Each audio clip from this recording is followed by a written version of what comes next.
Hello, Sunshine. I'm ALEXI LALAS, and welcome to the State of the Union podcast, where we look at the beautiful game on and off the field through the lens of red, white, and blue-colored glasses. This week, we'll be talking about the Premier League, which is back. It is upon us. It is happening. It is rolling. It is exciting. We'll be talking about Major League Soccer as that continues to roll along. We're talking about Neymar, our good friend Neymar, and all of his antics, what he's getting up to. Also, the continued NWSL exodus, ? And so much more. But first, joining me, as always, my friend, my colleague, and my guiding light, David Mosse, a soccer savant and a Fox Soccer researcher and writer extraordinaire. Mosse, how are you on this Monday, September 14th in the year 2020? I am doing well, all things considered. Well, what are we considering here? I mean, you know, I know it's not fashionable. It's completely understandable for people to be a little bit down at times, even down in the dumps, given the you-know-what sandwich that 2020 is. What's the problem? Has something happened over the last week to make you any more or less happy with your lot in life? Well, I had a hike planned for yesterday morning with a buddy, and he dropped out because he didn't want to go hiking in the smoky air. So, the situation in Los Angeles is very problematic. There's no denying it. It is, and we should probably mention and certainly send our thoughts out to those that are affected, much more so than we are here in Los Angeles, but all up and down the West Coast, including all the way up to Washington and Oregon and all the folks over there. It's crazy. It's just nuts. So hopefully everybody that is listening and watching is being safe. We don't. While it's obviously affecting the entire West Coast, and the air quality in terms of the indicators have peaked up and spiked up, I don't know about you, but I don't necessarily see it. I mean, we do have some dusting, I guess, of the setting here in Los Angeles, but I don't necessarily smell it in the way that I have with other wildfires that we have had in the past. But that indicator is out there. I also. I did go outside. Your friend didn't get you. He or she is probably much smarter than both of us. I did go outside and I went for a run. I didn't feel any worse for wear, and I didn't feel necessarily any different. The sunsets are beautiful, which is great, except the reason why they're so beautiful is because of the smoke out there. Are you feeling it in your everyday life? No, my neck of the woods, as you mentioned, is okay. Not so bad. So plugging along. Well, I'm sorry you didn't get to have your hike there, but we also know that you do plenty of work at home, watching stuff. So what'd you watch this week, my friend? Anything interesting out there? Nothing television-wise.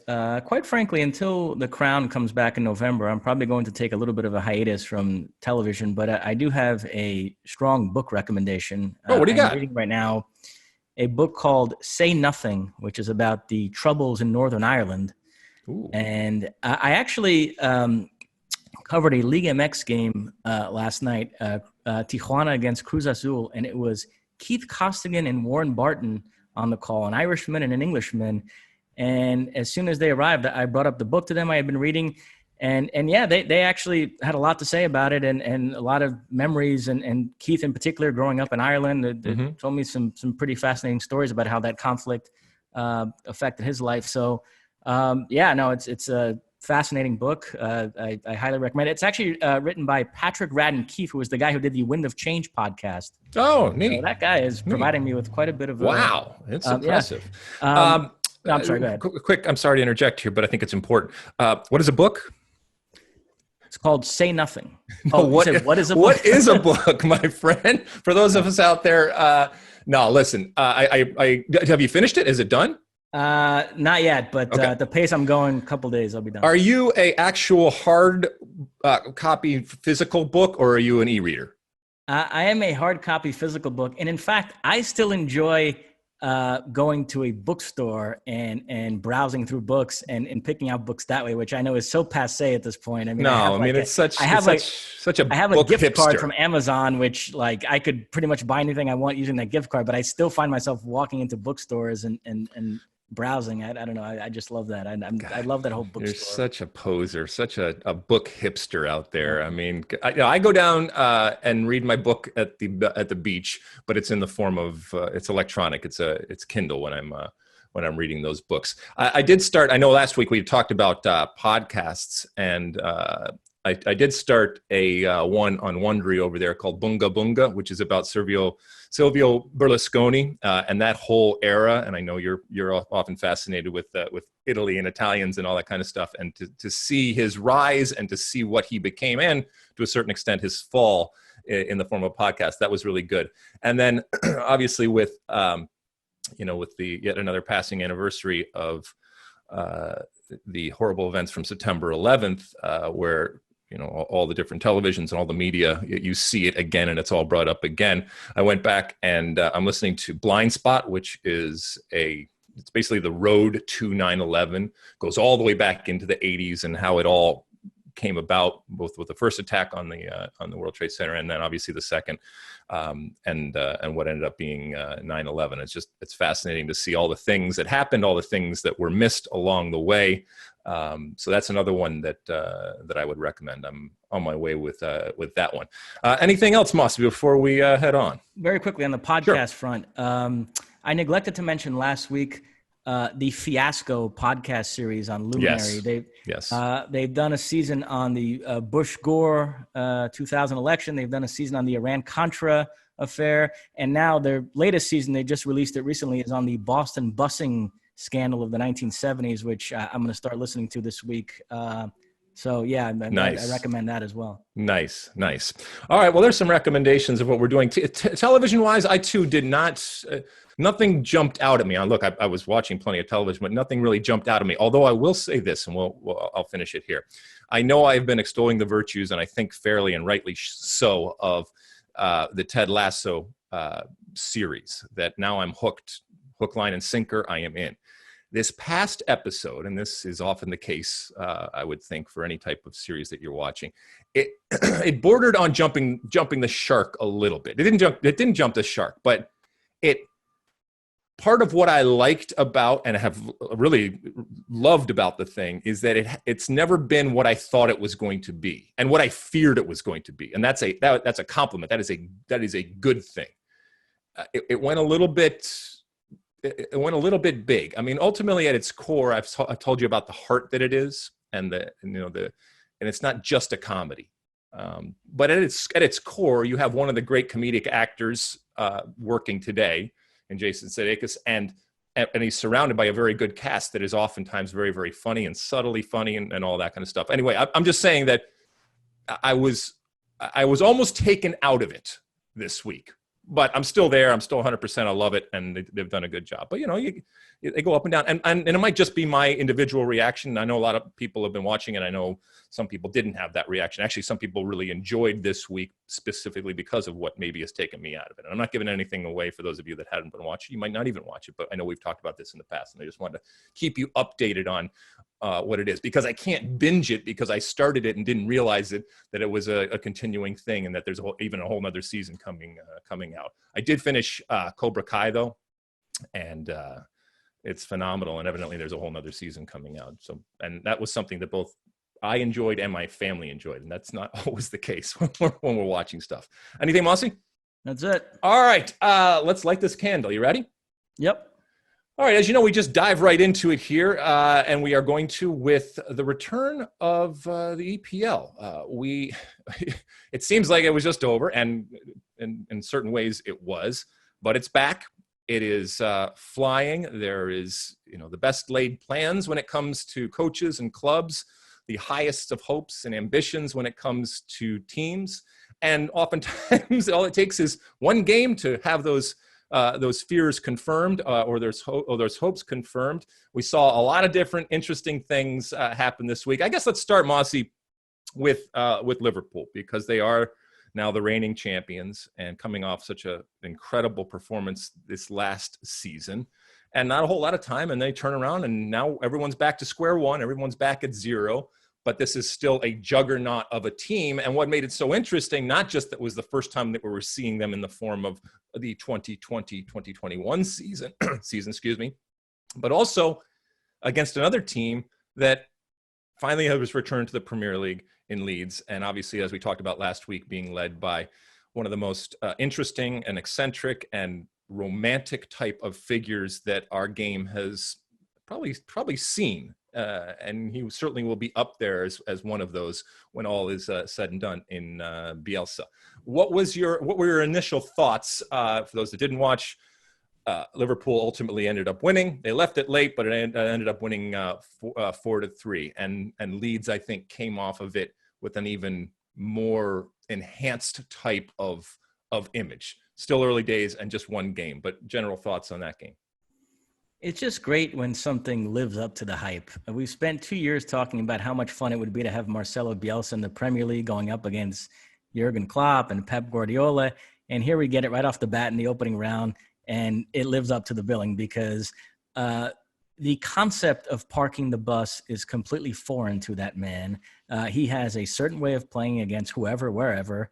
And so they were going to go toe-to-toe with Liverpool, and it produced just a thoroughly enjoyable, delightful game. I will say, though, to be fair, during the MLS's back tournament, there were some high-scoring games that MLS folks were touting as great games.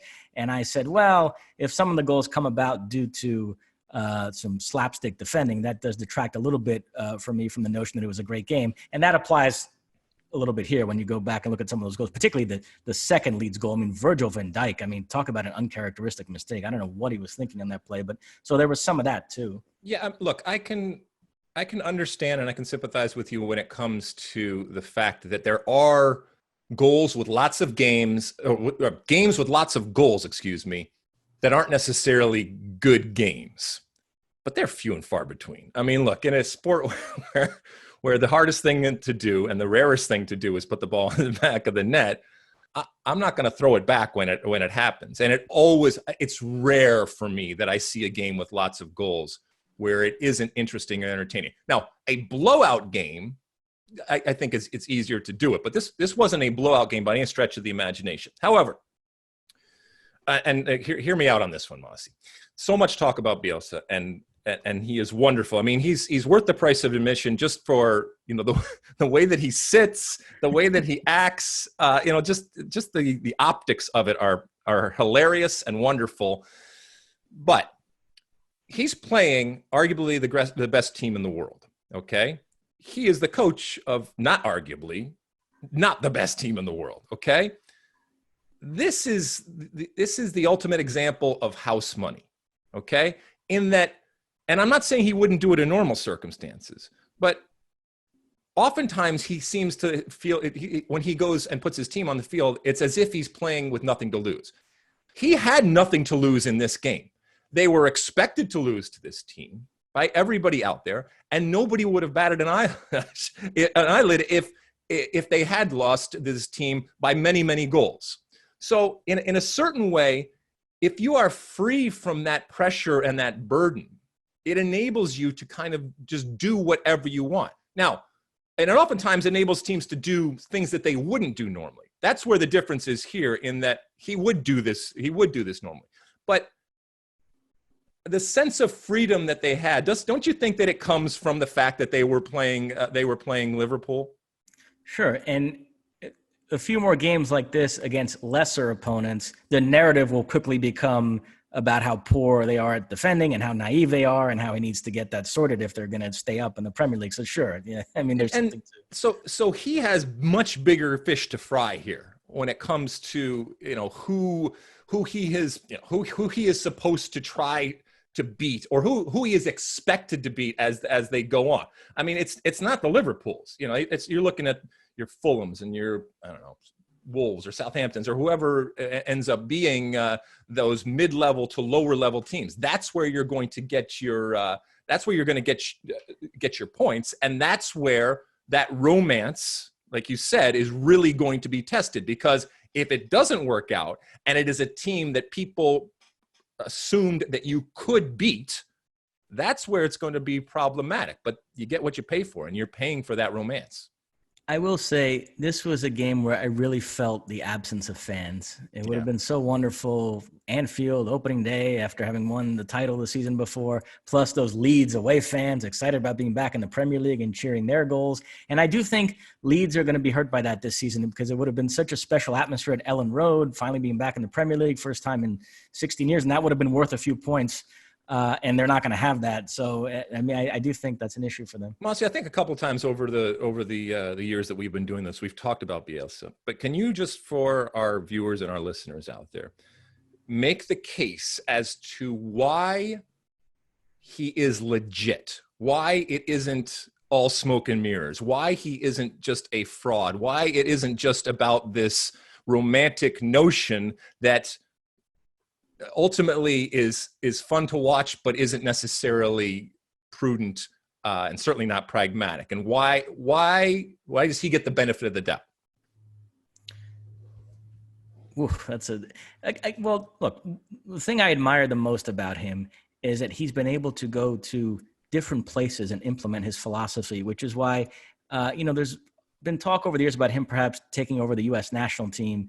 And listen, there's a lot of factors that go into whether you would hire somebody like Bielsa or not. And perhaps you could weigh all the factors and come down on the side of not hiring. But one argument I hear is, well, he wouldn't have the players with the U.S. to implement his philosophy. And that argument doesn't hold any merit to me, because if there's one thing this guy's proven is that he can take over Chile, he can take over Athletic Bilbao, he can take over Olympique Marseille, he can take over Leeds United, which that one you would have thought, I mean, Marcelo Bielsa in the championship and that sort of slog and rumble and tumble kind of nature of that league, and is his style really going to work there? And it has.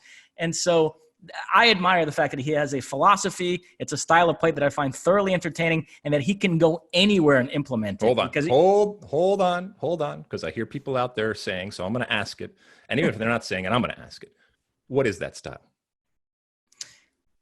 I mean, I would say it's almost the soccer equivalent of like a full court press in basketball. It's just this ultra hyper aggressive pressing style with an idea that when you win the ball back, you can then attack quickly with numbers and create numerical situations in your advantage. And yeah, I find it thoroughly entertaining. And, I've often argued that, sure, when you look at Marcelo Bielsa's Wikipedia page, you scroll down to the honors section, the amount of trophies there aren't really commensurate with how revered he is. But I do think that there's evidence of him making teams better than they were before. I mean, he really set Chile off on this whole path that then ultimately culminated with winning back-to-back Copa America titles, but he got them back into the World Cup for the first time in many years, got them into the knockout stages there. I remember when he took over Athletic Bilbao, he got them to a Europa League final, a Copa del Rey final in the same season. He's gotten Leeds United back into the Premier League, won the championship. So there is some evidence of his style working. I will say it's a very physically demanding style. So there is a track record of his teams wearing down over the course of a long season, which has been brought up as a concern here in the Premier League as well. So that would be the one sort of negative of his style. But I do think it can be effective too. I don't just see it as this thing that he does for show, but that doesn't translate at all into results. I mean, there is some evidence if you look through his resume, if you look hard enough of it actually paying dividends as well in terms of results. I was just questioning it because it presupposes that if you didn't know who was coaching the Leeds team the other day against Liverpool, and you just watched the game, that you should be able to say, oh, well, they're implementing a Bielsa style of play. And I'm not so sure that's the case. But look, he's there, he's making it interesting, and it's only going to get more interesting, I think, as they go along. One more thing on him. He had a funny post-match interview in which he got mad at his translator because he felt like his translator wasn't regurgitating his points forcefully enough, which was a little bit bizarre, but I got such a kick out of it. But some knucklehead journalist in England, his name escapes me, fired off a tweet. He said, if Bielsa's such a genius, how come after 2 years he still can't speak English? And that led to a cascade of negative reactions, typical English xenophobic attitude. And and we actually, myself, Keith, and Warren, last time in the control room, had an interesting conversation about that. I mean, we mostly agree with the reaction, but is there a certain amount of years where then it is fair to criticize somebody if 2-3 years from now he's still has to use a translator and doesn't feel comfortable giving interviews in English? Or do you reject that criticism at all? Or do you think there is I don't think it's fair to criticize someone for trying, but I haven't seen him try. So he always has the translator with him. Is there a time limit? No, I mean, some people pick it up more than others. I do have a problem. I talked about this before on the pod. The first thing I did, the first night I was ever in Italy, I was conjugating verbs. Okay. One, out of necessity, and two, out of the respect that I thought it conveyed to my team, my teammates, my city, the country that I was a guest in. So, I mean, I have no problem with people struggling. I mean, look, I have a hard time learning. You're really good at French. I can't learn French to save my life. I've tried it. It's the calculation isn't there. But as long as you're trying, and if you just say no, I'm just not going to do it.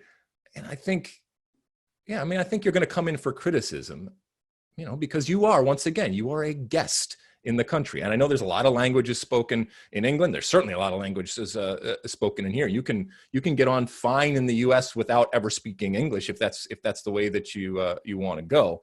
But yeah, I mean, that tweet or that comment or whatever, that was designed to get to make that impact and to have that type of effect out there. But I don't think you should criticize someone for not being where you think they should be along the line of learning the language. But I do think it's fair to expect people that are guests in a country where there is a predominant language to at least try to learn to communicate in that language. I don't think that's a problem. I don't think that's crazy or anything like that. And in the greater scheme of things, when it comes to Bielsa, it's not going to change the narrative or who he is or his popularity or anything like that. Ultimately, doesn't matter what language he's speaking. If he's not winning games, then there's going to be a problem. So we'll see if he continues on.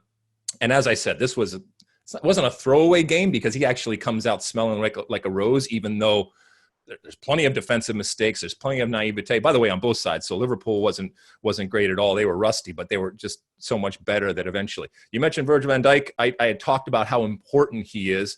He ends up scoring in this game. Almost got two, right? One of them got called back.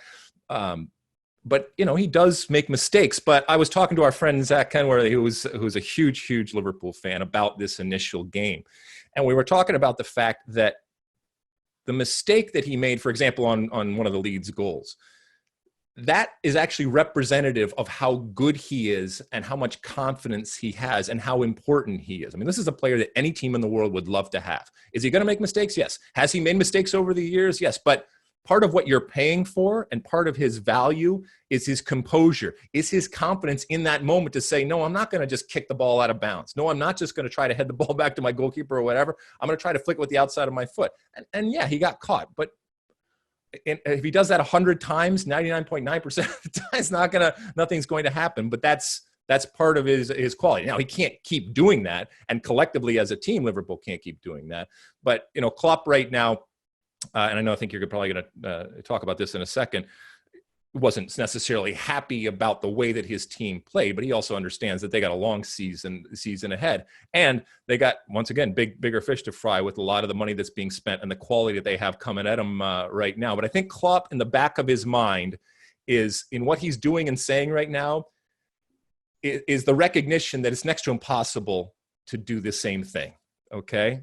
It doesn't mean that they're not going to be competing, but just the reality of the competition that they have from these other 4 or 5 teams is going to make it very, very difficult to do what they did last year. And he's almost setting us up and not portraying him and his team as the little engine they could, because they're still Liverpool. But he is kind of at times playing the victim in the way that he's talking about that. Mosse. Yeah, I mean, you're referring to his comments specifically towards Chelsea. Klopp came out recently and said, we were affected by this global pandemic, and we're not owned by a country, an oligarch, so we can't spend the way some other clubs can. And he was clearly referencing Chelsea, but then he threw in a comment about, we'll see if they can bed in all these new players, and it's an argument I made last week that I think Chelsea might not be quite as good as everybody thinks, because they're going to have trouble betting in these new players, and Lampard might get found out. Although I don't know, I'm having second thoughts about that. They opened their season. They're away to Brighton today, and I'm fully expecting like a 5-0 with a Timo Werner hat trick. Right. Just to make me look stupid. Well, once again, today's not really the judge of what's going to happen. That match, by the way, available on Peacock. Oh yeah, has a lot of. We'll get to that, and we'll get to that in a second here. We'll get to that second. Let me just. By the way, I just wanted to mention. Speaking of stories, and I'm sorry to go back to the the Leeds game. But Jack Harrison, out of Wake Forest, went to high school in Massachusetts, went by way of Major League Soccer, and then finds himself in the Premier League. It's a wonderful story and an incredible pathway, and he scored a goal. So congratulations to him, and it was fun to see. And it was fun to kind of show that there are different pathways out there to the promised land, whatever that promised land ultimately is about. All right, go ahead, Mosse.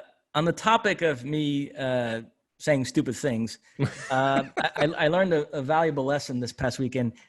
Don't base your predictions on reality television, because as you've told me many times, reality television is not really reality. No. And so I'm sitting there watching this Tottenham documentary, and I talked myself into Tottenham being better than people think this season. I predicted them to finish in the top 4, Jose Mourinho. And then they go out and lay an absolute egg in their opener. They lose 1-0 to Everton, who looked very good, I have to say. The new signings, Alain and Doucouré, both excellent. James Rodriguez, terrific. Carlo Ancelotti outfoxing Jose Mourinho. And so some of the Everton optimism might actually be justified. What do you mean he outfoxed him? Tottenham had 2 or 3 chances that they could have been up 3 goals. I mean, come on, outfoxed him. It's the roll of a dice. Now, I know I'm sounding a little Mourinho-esque there, although he went even further after the game, blaming. Let me make sure I have all this right. First off, he started off his press conference with, "I didn't like my team." Okay, so all right, so he already doesn't like his team. Then he blamed the referees, which is an evergreen with him. Then he blamed his team being out of shape. Then he blamed COVID. And then a million other things when it came to it. So look, since it's the first game, and this is the first time that he's lost his opening game in a real long time, or whatever. I can't remember what it was, but the fact that they lost to Everton, the fact that they lost at home, it's not a good look for Jose. Are you, notwithstanding your reality TV bias out there, are you really worried about Spurs this year? I mean, neither of us. Did you have them in top? You definitely didn't have them top 4. I definitely didn't have top 4. So I had them in my top 4. That was my big hot take. Oh, was that your big hot take last year? Yeah, you're screwed. They're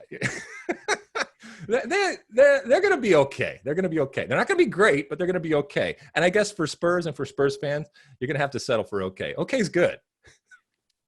And I will say, I know I can be a broken record on this whole notion of super clubs hoarding players, but as just a fan of the game, it is objectively more fun to have James Rodriguez playing week in and week out, even if it is for a club like Everton, rather than sitting on the bench at Real Madrid. So I was very happy with that move. James is a guy who has fluctuated over the years between being overrated and underrated, and Everton were able to catch him during an underrated ebb here, because to get a player of that quality, he's only 29 on a free transfer, and boy, he settled right in, looked very good, showed a lot of class in that game, and so I mean, he could be a terrific signing for them. So you are bullish then about Everton? Well, I actually downplayed them last week, so I mean, we might need to burn the tapes of last week's pod, because I think every prediction I said is going to be. Well, what did you predict when it came to Arsenal? I said I said they're going to be very good against the Big Six. Arteta has already demonstrated an ability to get results against those clubs, but I wonder if they're going to be able to churn out the points against the rest of the riffraff. And of course, they opened the season with a very confident, take care of business, 3-0 win away to Fulham. The exact type of game that I wondered whether they would be, equipped to win. So Fulham fits your definition of riffraff then. I want to make sure. Okay. Very strong debuts for the boys from Brazil, Willian and Gabriel Magalhães. So Arsenal could become sort of my adopted team here in the Premier League with this sort of Brazilian influence. I mean, wait till Martinelli gets back. Oh my God! But no, so far so good for them. They did exactly what you'd expect, like a good team to do, to go in there and take care of business against Fulham, and they did. All right. Well, let's finish out our EPL talk here. As you mentioned, we are recording this before Chelsea take the field. Unless something very, very strange and crazy happens, I would suspect that Chelsea is going to not just win, but win comfortably.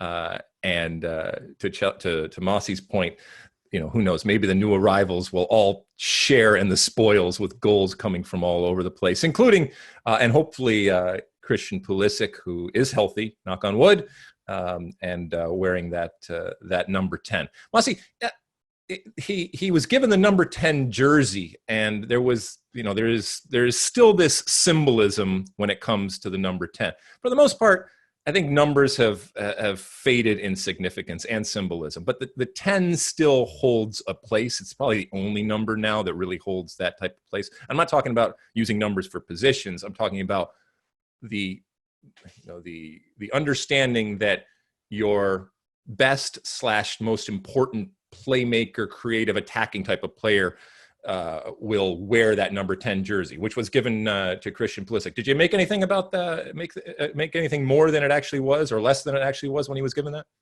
No, I mean, Chelsea, our club, there's not any sort of specific lore around the number 10 jersey at Chelsea, the way there is, say, the number 7 at Manchester United. So I didn't go overboard with it, but as you mentioned, just generally speaking, the number 10 does connote that you're a very important player on the team. I mean, you rarely see a team where the number 10 is just some random backup. So yeah, I think it speaks to his, absolutely, there is something there. It speaks to his sort of growing influence and expected importance this upcoming season. Yeah. Now, do you want to get into the Peacock thing? Because yeah, I do. No, I do. I want to finish it off with that because look, we live and we work in the entertainment industry and in the sports entertainment industry. And we all know that whether it's sports or anything when it comes to broadcasting entertainment out there, this, that's not an innovation, but the streaming platforms out there is a huge part of the future of our industry.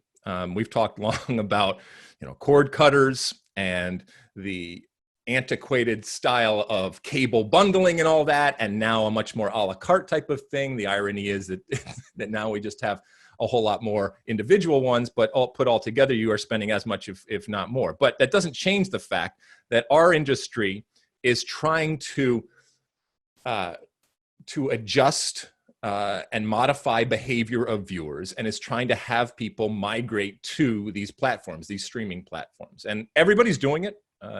Everybody is guilty, if that's the word you want to use, because that's the way that it's going. And it's not just the actual sports content that is in play when you're talking about these streaming platforms. It's also with a bigger picture and with other content that they hope that you are attracted to. So there's a million different ways. But anyway, all of that is to say is that I woke up today and this weekend, and there were plenty of people out there complaining about the fact that in order to watch Christian Pulisic and or Chelsea today, one needs to sign up for a pay subscription service.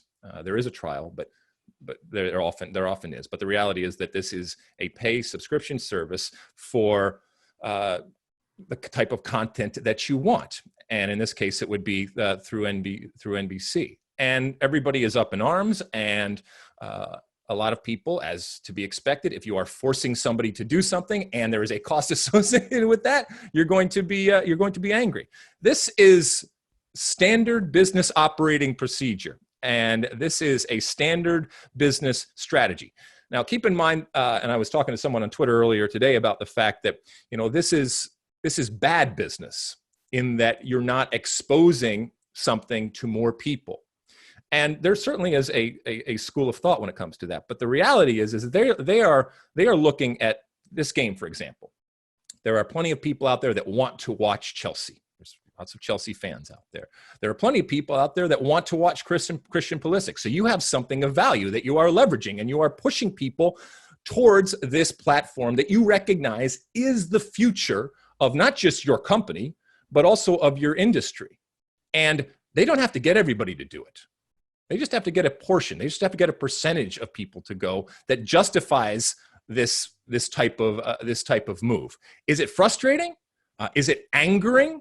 Yes, but they are banking on the fact that you want it so bad that you are actually going to do it, and that's how you modify any type of behavior. Now, you might say, "I'm not doing it. I'm no way. I'm not doing it," which is fine, and they have banked all of that in. You might say, "I'm going to create hundreds of email accounts, and I'm just going to cycle through email accounts and get it that way." They've baked that into their analysis too. This is the way of the future. Okay, it's just a different way of paying for something. because we're all paying for something when it comes to your satellite or your cable or your more traditional types of things out there. And we all know that this generation is moving away from that, and we are all moving away from that. And this is just a way to force people to do it. And as I said, I know it's frustrating for people. And ultimately they're going to figure it out, because there will be a number that comes out of it that will have justified it or not justified this move. Mosse, thoughts on this? No, I hear you, but I see the other side. And Grant Wall has been a vocal critic of all this paywall stuff, and he feels like it's going to hurt the growth of the game at a time when we're still trying to grow the game in this country. And you do lose that element of people stumbling upon a game, flipping around, and you sort of have to know now exactly when a game is starting, where it is, and go through extra steps to be able to watch it, and even have to forego over some extra money. So there is that argument that you're 100%, and making it easier for people either to come into the tent or even to see the tent is something that we talk about a lot, and that soccer is very, very important. But let me ask you something, Mosse. How many people how many Americans, because we're talking about this in an American context, how many Americans or people living in the United States are waking up this morning and saying, I wonder where I'm going to find my soccer content? Okay. The reality is that this is being focused on not just the soccer community out there, but the EPL community out there. And as I said, just trying to get a portion of those people to pay that money and sign up for that service.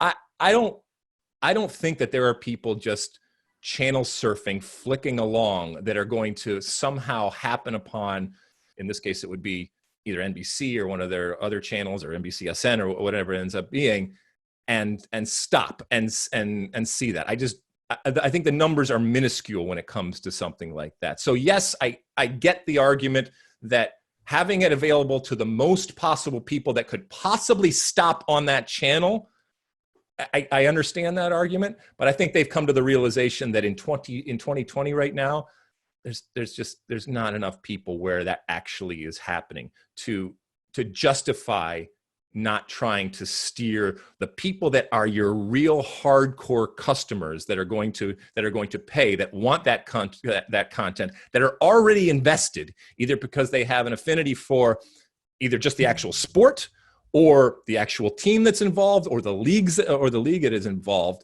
That's a ripe type of customer, and much more easily persuaded than just blanketing it out there. And so I think that's where the strategy is. And who knows, they might change it up, and they might say, you know what, that didn't work, and that's not something that we are going to do. But it is harder, I guess. I mean, that's probably not even a fair word, because it's really not that hard to sign up for a service and then get it. But it is harder today than it was a month or a year ago to find and get the soccer on your television, as I said, than it was before. But keep this in mind: we still in the United States are spoiled when it comes to the amount of soccer that we have, the platforms that we have to access that type of soccer. And still, when people come overseas to the United States, they are amazed and actually very, very jealous at the amount of leagues and teams and soccer that we are exposed to and we have at our disposal. Anything else, Mosse? Last thing on this. Do we think Chelsea superfan Alex Dowd will be watching the game today on Peacock, or has he discovered some nefarious illegal stream? We know the random circles he travels in the internet. He might have stumbled upon something that... Yeah, I've heard the whole thing about you're just forcing people to get illegal streams. And is that... I mean, that is a reality, and don't do that if you're doing that. We are telling you right now that it's illegal, and so don't do that. But I don't think that's a reason not to do it. When it comes to Alex Dowd, I think he's completely on the up and up. I think he has paid his money. He paid his money immediately and willingly, and with an incredible excitement. And I even think he probably looks at it as an honor to be able to watch the team that he loves. And by the way, I bet you it has nothing to do necessarily with Christian Pulisic. That's just an added bonus. I think he would have done it no matter what. That's how much of a Chelsea fan he is. We'll see if he and all of his Chelsea fans are smiling. And you know what? All the Christian Pulisic fans, because there are people that are watching Chelsea that don't necessarily like or care about Chelsea, but they do care about Christian Pulisic. There will be less of them because of the hoops that people are being asked to jump through right now, but This is business, and these networks, they pay a lot of money in broadcast rights, and they got to make it back somehow. And that they are not making it back in the traditional way means they have to make it either in an untraditional way, or they have to be able to adapt and adopt to a new way and a new platform. And this is the future. And either join or get out of the way, I guess. All right, Mosse, anything else? That's it. All right, we're going to take a quick break here, and then when we come back, we'll be diving into all the MLS action that has been happening over the last week. So don't go away. Moving on. All right, welcome back. Let's dive right into it, Mosse. MLS, all right, it continues to roll along. All sorts of action out there. You can watch it in a bunch of different ways, whether it's with your subscription-based type of viewing or a more traditional way. And oftentimes you can see myself and my colleagues screaming and yelling on FS1 and Big Fox out there when we're talking about the MLS. All right, Mosse, all sorts of stuff happening when it comes to Major League Soccer. Both good and bad, but all kind of good in terms of what we are talking about. The Los Angeles Galaxy, a team that has been a perennial type of favorite and certainly a super club over the 25-year history of Major League Soccer, started out 2020 horribly. They were a mediocre and at times bad team. They have since turned it around. They continue to roll on, being undefeated. They won four of the last five. They are cruising. They look like a completely different team.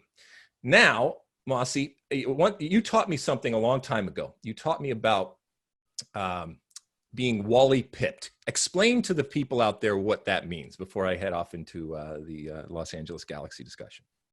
Wally Pipp was the starting first baseman for the New York Yankees. And one day, I guess he had a headache and he asked to sit out.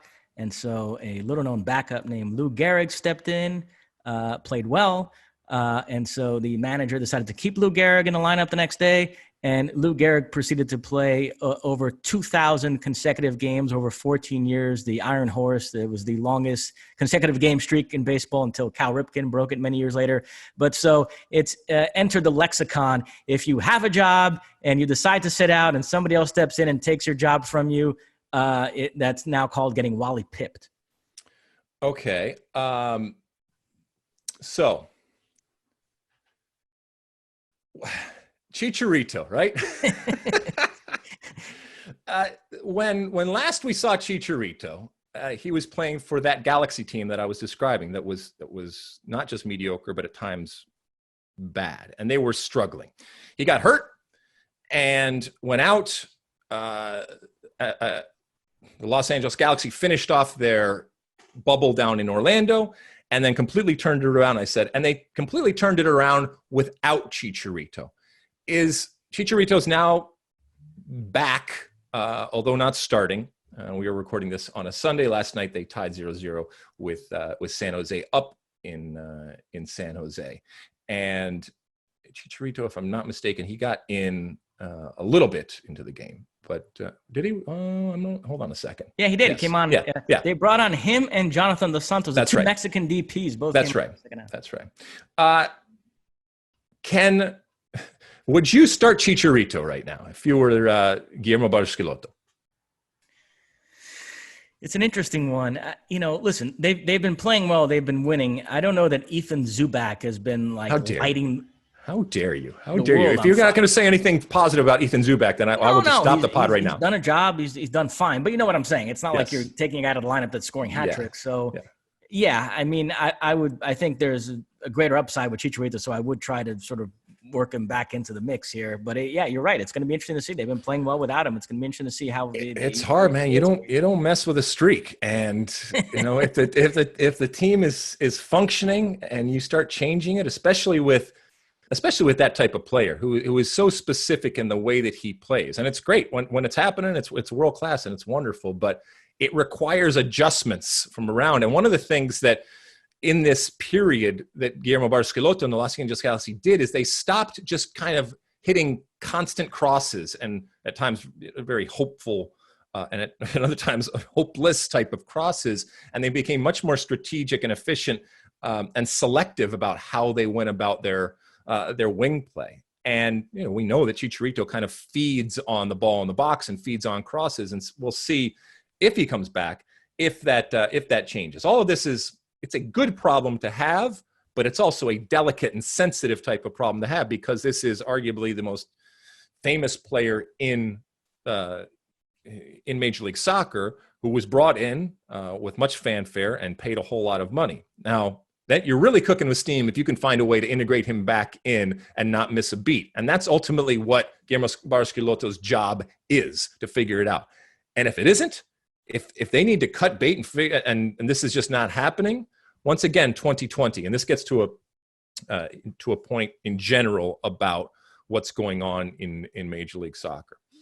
And I think we talked a little bit about this last week, but if you are going to do something that is going to invite criticism, if you are going to fail, or if you are going to regress, have it be done in 2020. If you come to the realization that Chicharito was just a bad signing and not for your club, and I'm not saying they have, but if that even is something that they're contemplating, you figure out a way to change it in 2020. Take the hit, take the PR hit that you were going to get, take all of the criticism and the arrows that will come your way, not surprisingly, and then deal with it, because everything in 2020 is going to, as we said so many times, have that caveat and have that asterisk, which goes to my point about Atlanta United.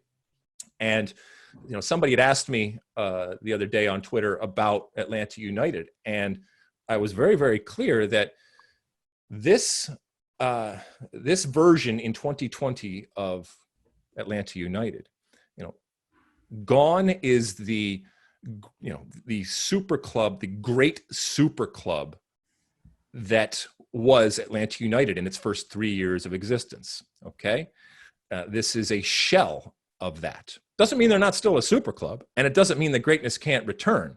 But if there was a time and a place and a year for them to suck and to completely change up with the amount of players that have gone from that previous successful run, if there was a time to sell a designated player like they did with Pitti and maybe two with Barco, this is that time, because I think you will be given the benefit of the doubt. And the same applies to the Los Angeles Galaxy, and let's be honest, to most teams out there.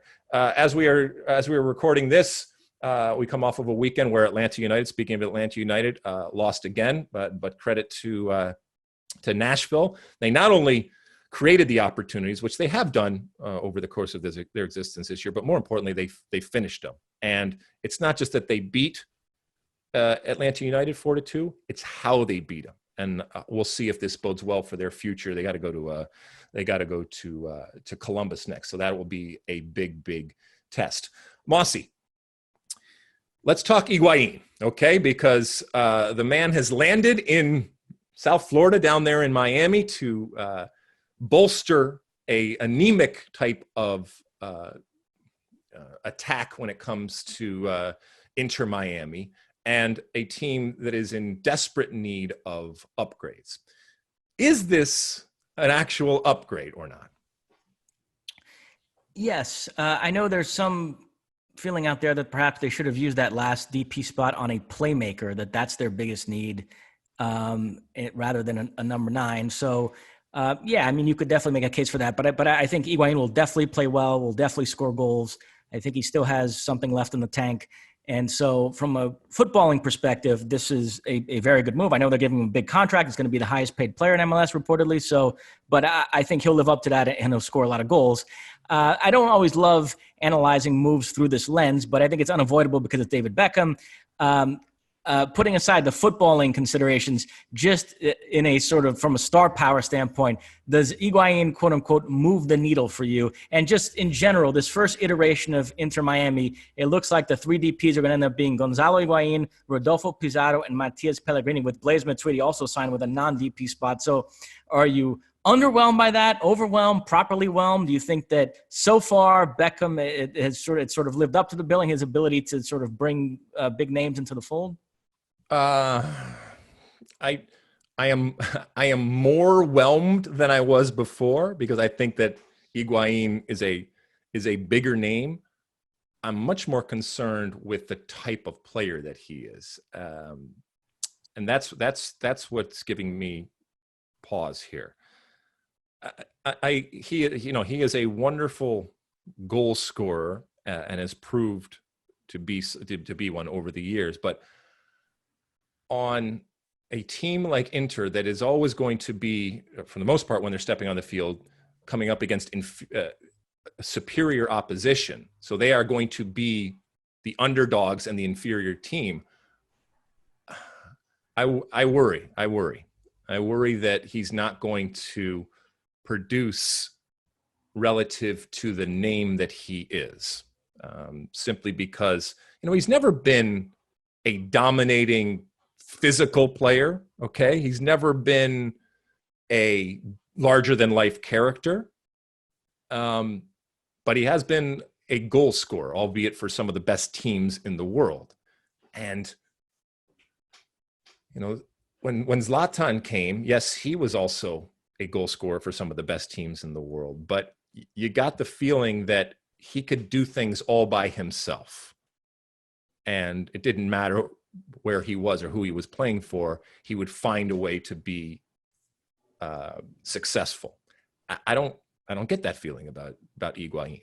I'm excited. I actually, having seen everybody play now, I'm much more bullish and impressed with Pizarro out of all of them. I think he is a player that is built for Major League Soccer in the way that he plays, the style, his mentality, his, for lack of a better word, his ruggedness. I like the way he plays. And I said before, I would want him on my team, but I don't know. It still hasn't lived up to the hype with Inter, I guess is what I'm saying. You? A couple of other miscellaneous MLS things. LAFC got some of their swagger back, 4-2 win over Portland. Now, they still conceded twice, so all is not well at that end. But Bob, and it was 3-2 almost to the end there, and Portland was coming on, so they got out of Dodge there. But still, Bob Bradley's never made any bones about the fact that he knows the style of play. There are some vulnerabilities defensively, but he's banking on the fact that they're going to be able to outscore you, and they did that against Portland, 4-2 win. And to bring it back full circle to the Galaxy game, but to the other team involved, so it was 0-0 against San Jose, which San Jose will gladly take a clean sheet given what they did in their previous game. A 7-1 defeat to Seattle. San Jose languishing near the bottom of the standings, which has raised all sorts of questions about Matias Almeida. And again, this larger narrative that I know some people feel is played out, this notion of these foreign managers with these impressive resumes, but whether it translates to MLS and whether they can adapt here. What do you make of the whole Matias Almeida situation where he's at right now? Look, we talked a lot about the Bielsa and the romance of this. And I was talking to someone the other day about, I guess, some of the similarities of what Matias Almeida wants to do. Now, it's easier and almost much more expected, and in a certain way, maybe more welcome, to be able to live that type of romantic idealism through a coach and have it manifested in a coach. If you are in a league like Major League Soccer, where there's no fear of relegation. And so, and as I said before, I can respect and applaud those that do it. But I don't know if he's just crazy or crazy like a fox. Now, last night, 0-0, they didn't let any goals, so they kind of shored that defensive part of it up. But isn't that kind of exactly what the problem is this inconsistency in that you need everything to go perfectly right to have it function, and that's those margins are so small. I mean, the bigger question is, anytime you think about changing a coach, do you have somebody that can do a better job? Are there coaches out there with the talent that San Jose has that could come right in now with no changes, no additions, and with the exact same team could do a better job? And I think the answer for a lot of people out there is yes, to be quite honest with you. It's not always that case when a coach is doing bad. Often you say, you know what, this person is just doing the best they possibly can with what they have. I think that there are others that could possibly come in, and now it might not be as romantic and it might not be as interesting or creative, or to some people even as beautiful, but it might be more effective. So I guess you gotta figure out what it is you actually want. Obviously you want both of them, but if you can only get one, do you just want a successful team? Or do you want somebody that's actually doing something completely unique, completely different, to some completely crazy, but to everybody, at least it's worth your time and interest? Matias Almeida, for me, has made San Jose relevant, has made me actually care about what they are doing. And maybe there's a value to that. Maybe there isn't. Now, that at times I care about it because it could be a complete disaster and complete chaos that sometimes and oftentimes is very entertaining. That's fine. But I know I'm rambling on relative to your question right there, but I'm not sure this is sustainable if it keeps up like this. Now we are doing San Jose. When I say we, Fox, on Wednesday. Am I right, Mosse? Correct, against Portland. Against Portland. So it's going to be interesting to talk with the San Jose folks and kind of find out behind the scenes what it is exactly that is going on, if it is heading in the direction that they want, and then ultimately how it plays out on the field. Against the Portland team, as you mentioned, they lost to LAFC, and speaking of losses, Blanco is out and with his knee, and it's just a horrible loss for the league and for the team, and really fundamentally changes the way that Portland plays, and they're going to have to adapt. Anything else MLS related, Mosse? That's it.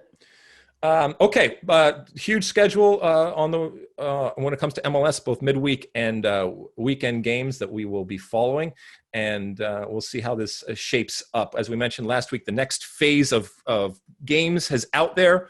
It's a very small type of phase in the next 3 games, but through September we at least know what's going on, which does include the return, at least to the U.S. Of the Canadian teams. So we'll see all that goes, and we'll talk more about that again next week. All right, moving on. All right, we're back with Ask Alexi. Use that hashtag Ask Alexi and out there on all the platforms, and we pick a few each week, and we read off your comments, questions, and complaints even. What do we got this week, Mosse? First up, at Rob LFC91, outside of Messi and Ronaldo, is Neymar the most talented player over the last decade? Oh my goodness. All right. Well, all right. To answer your question, outside of, there's a lot of good players. Yeah, I would think so. I can make that argument. But I guess, well, would you agree first, Mosse, before we use this as a jumping off point? Because the Neymar story this week has taken on new meaning. Yes. Okay. I don't want to go down the Neymar vortex of arguing the merits of his career and whether he's lived up to that talent, but the question framed the way it is he the third most talented? Yes, I would definitely. Look at it. Is there a team in the world that wouldn't want Neymar? I don't think there is. I mean, and I'm not saying he doesn't come with baggage.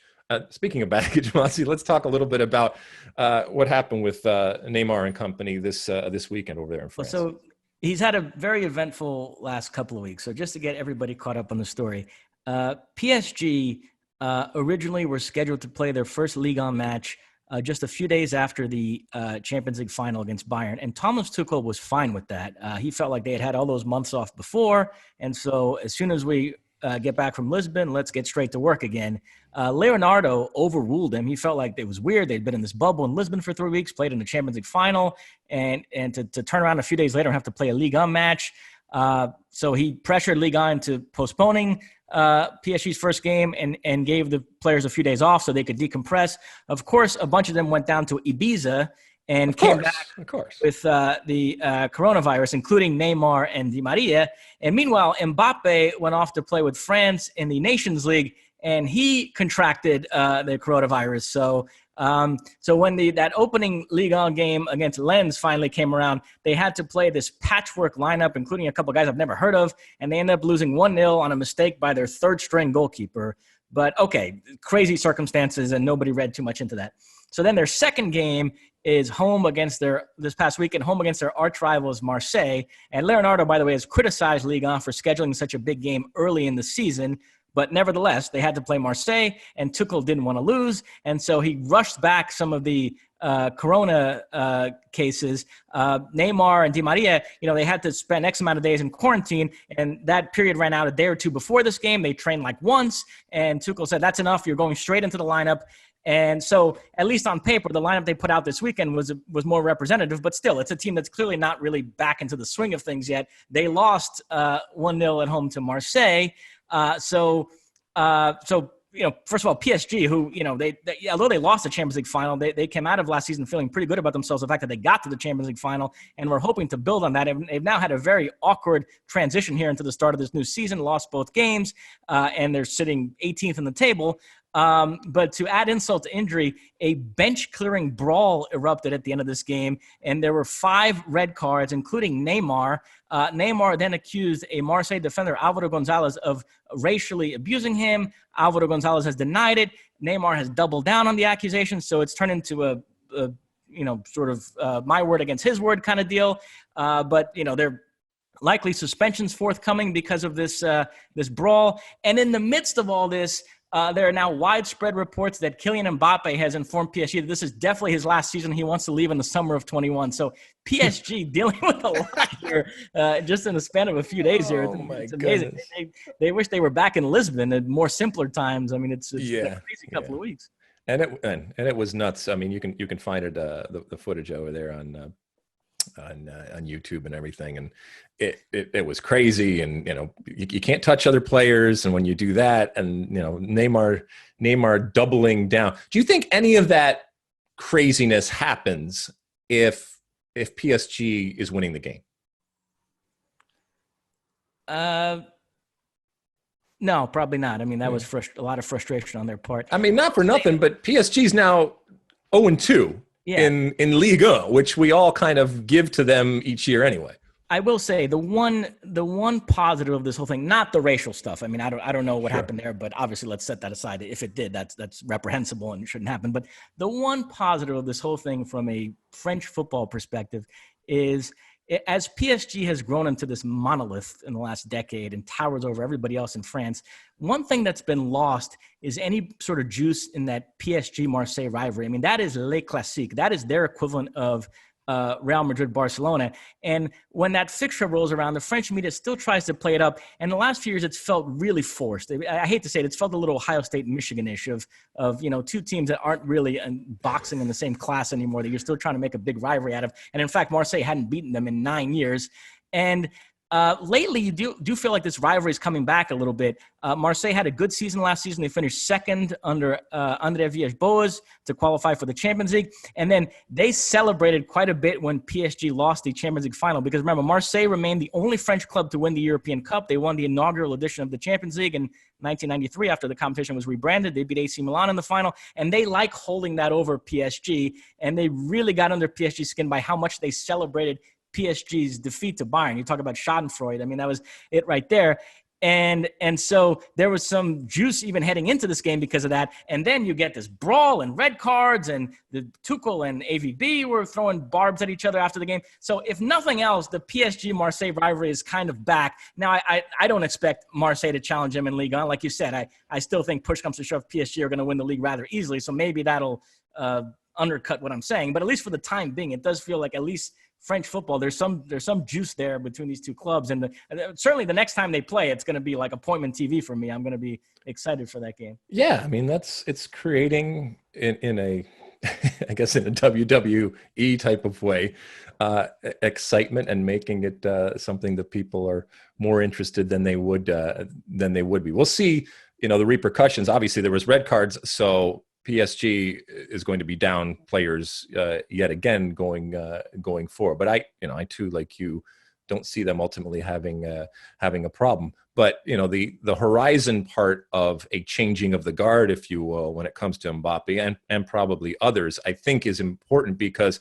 PSG has fashioned themselves over the last many years as being trying to challenge, and they got to the promised land, but they didn't ultimately get that prize. But there is still a burning desire to be one of those super clubs in the world. And so you're going to have to find a way to replenish. And if Mbappe moves on, I mean, that's a big loss. That is, I mean, I don't think it should necessarily be a surprise that he wanted to and will do. And that was kind of always the plan, but we'll see if PSG can reload, and they are obviously and should be thinking about it right now, even though it's a year off. All right, what else, Mosse?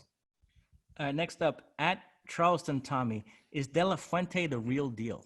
Yes. So Konrad De La Fuente, the 19-year-old, I guess we can call him American phenom, for a number of reasons, not the least of which is that he has grown up in the Barcelona system, and now we are actually seeing him play for the first team. He got his first minutes in their preseason game over the last few days. He, for the last couple of years, has played for Barcelona B, and the prevailing wisdom, even though we saw him step on the field for the first team, is that he will continue. He's 19 years old, like I said. He will continue with Barcelona B. He arrived at Barcelona when he was like 10 years old. And why are we talking about this player? Well, because he's American, and he has also played for American youth national teams.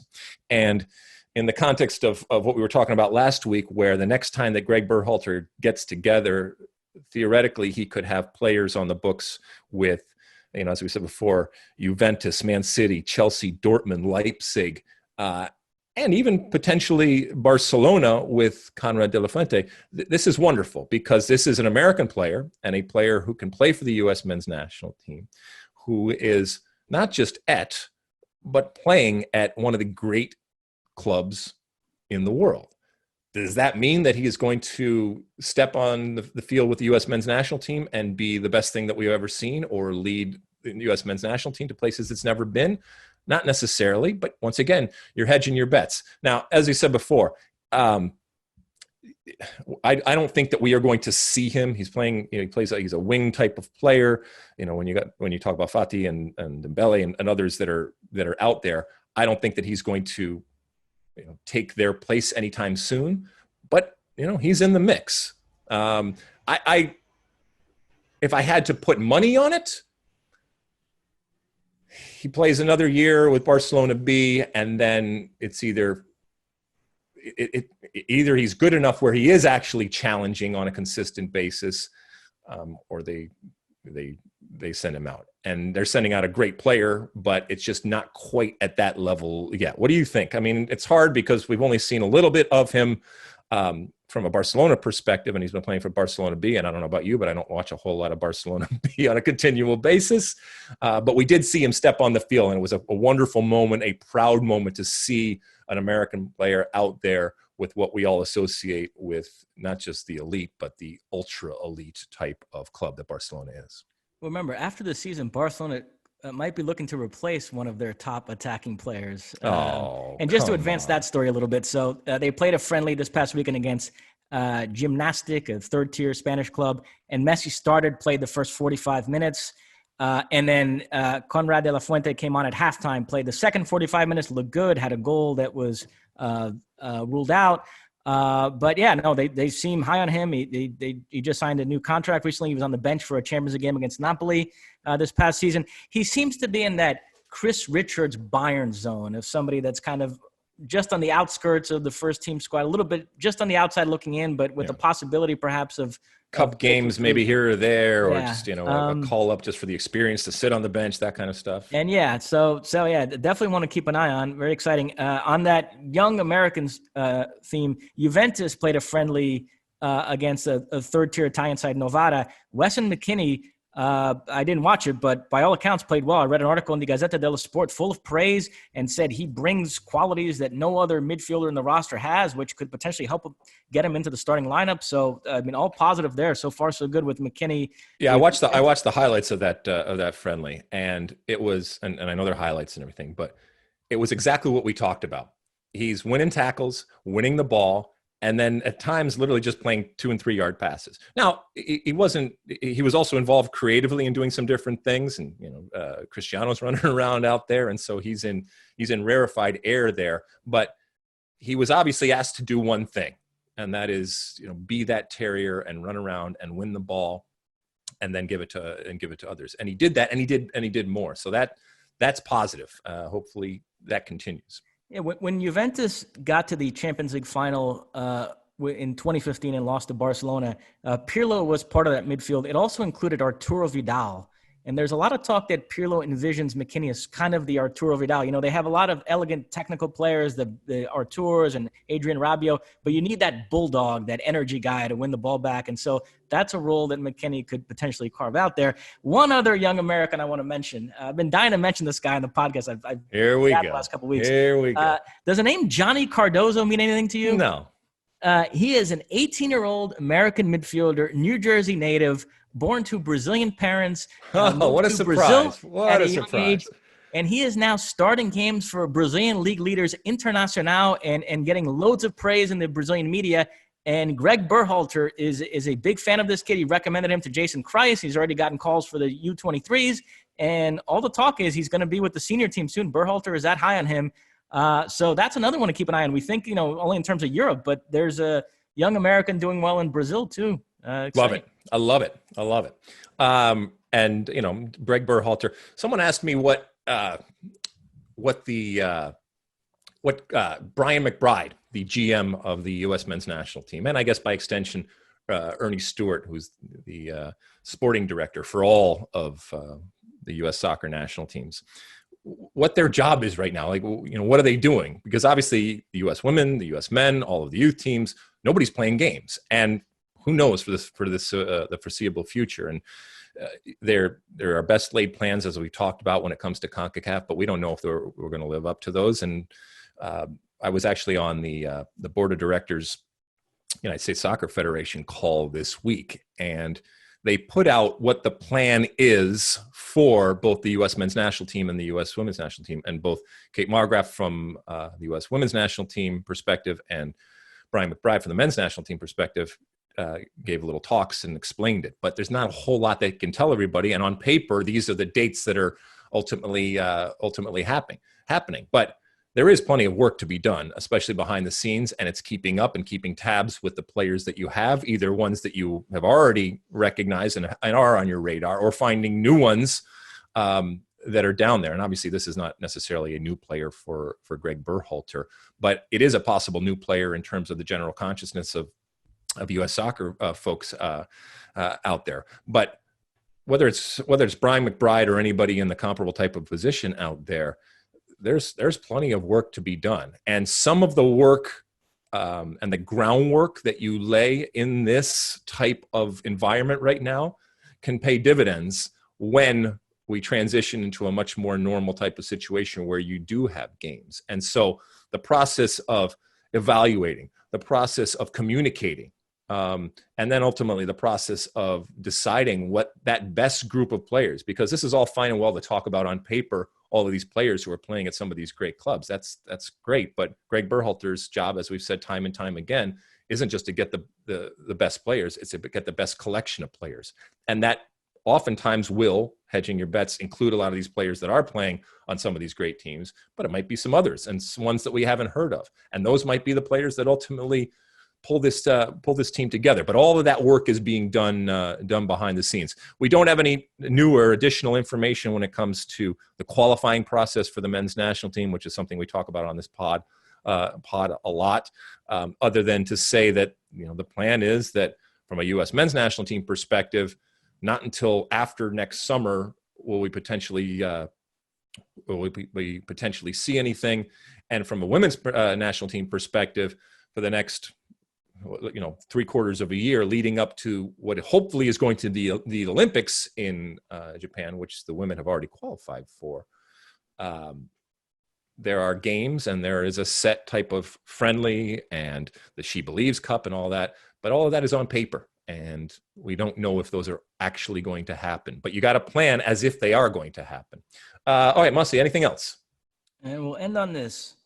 At Christian A. Craig, thoughts on the exodus of U.S. women's national team stars to Europe and what that says about the NWSL? So I think we've been following this, and rightfully so, because there are those that say that this should be concerning. There are those that say that this is red flags and sirens going off about the exodus of talent from the NWSL. And I said before that this is very much related to the times that we are in. The NWSL, we all know they came back in that bubble in Utah, which was successful, but was finite and very, very small.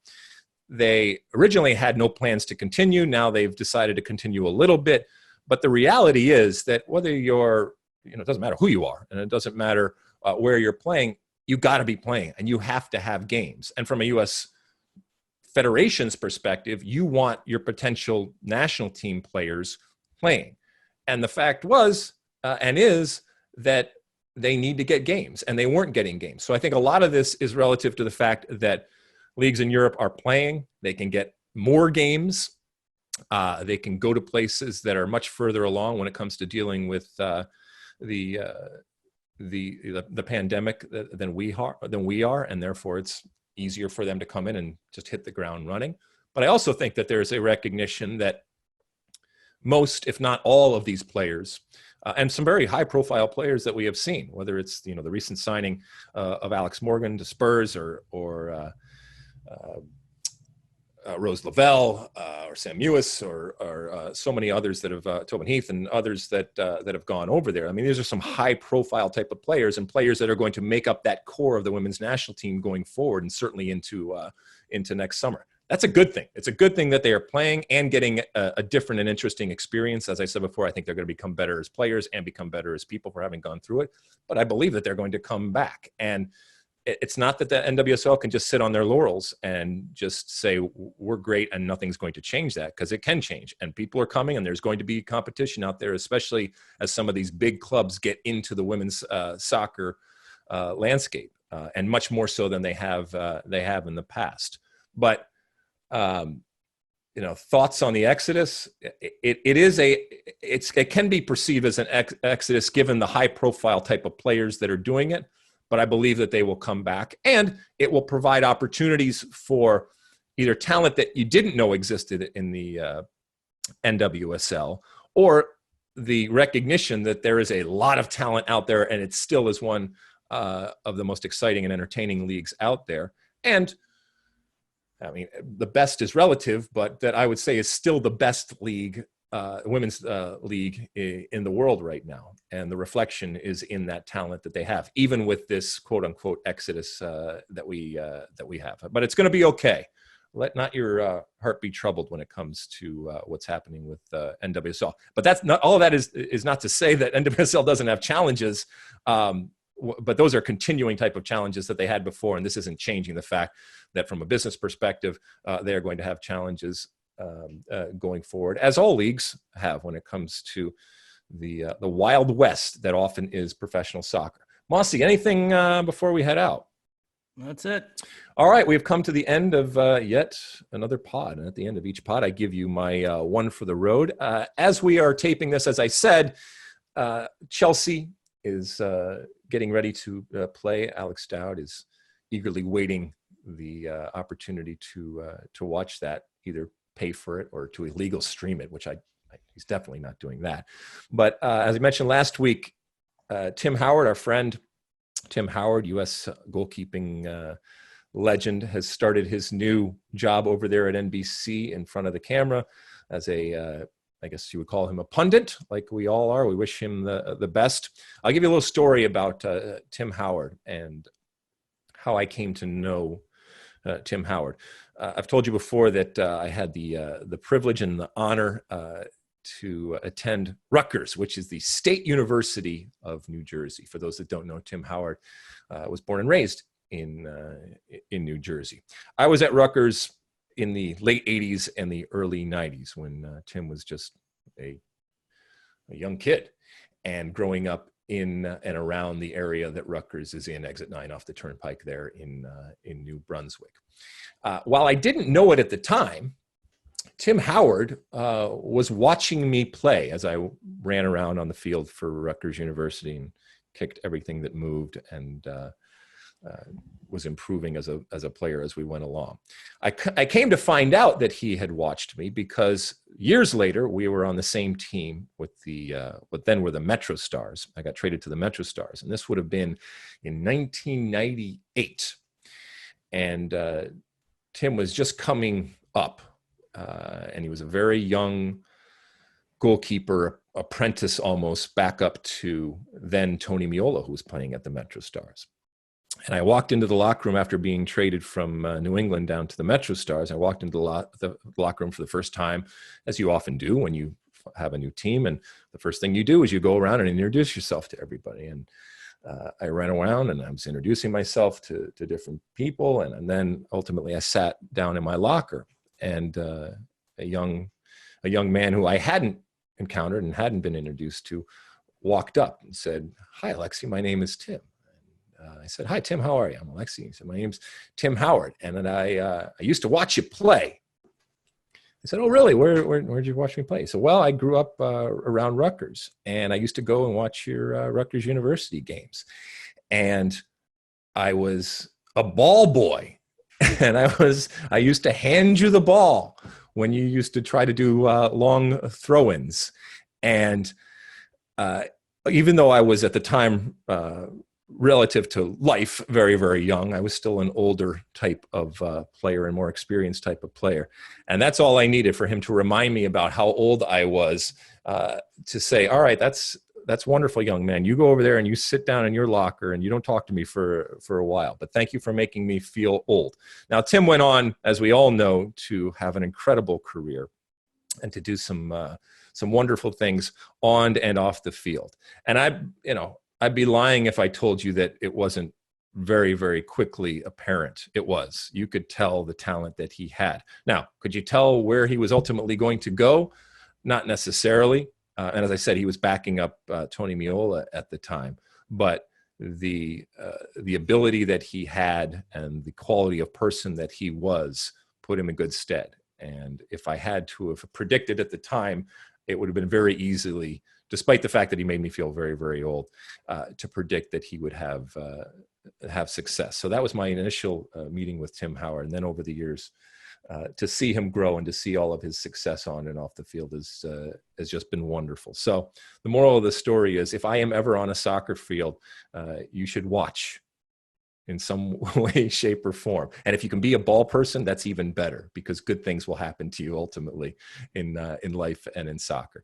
Mosse, anything before we head out into the great wide world here? This podcast doesn't drop until after this game occurs, so this is a pretty pointless update, but just for your own edification, Pulisic not even on the bench today. I guess he's not 100% fit, as I had seen reported. Well, I think that then we can sign off here by saying that the number 10 is officially dead in soccer. Havertz and Werner do start. One bit of good news on the American front. Dortmund play a German Cup match today, and Gio Reyna is starting that one, so you have something to watch. Nice. So when you hear this on Tuesday, you'll know that retroactively you could have watched this game on Monday.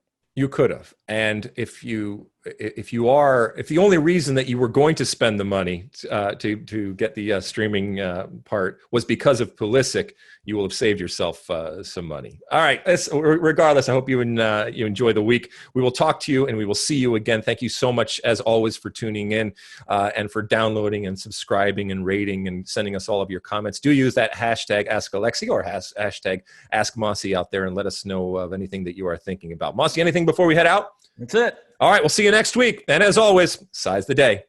You like that clip? Well, my State of the Union podcast drops every week. Subscribe now on Apple Podcasts, Spotify, or wherever you get your podcasts.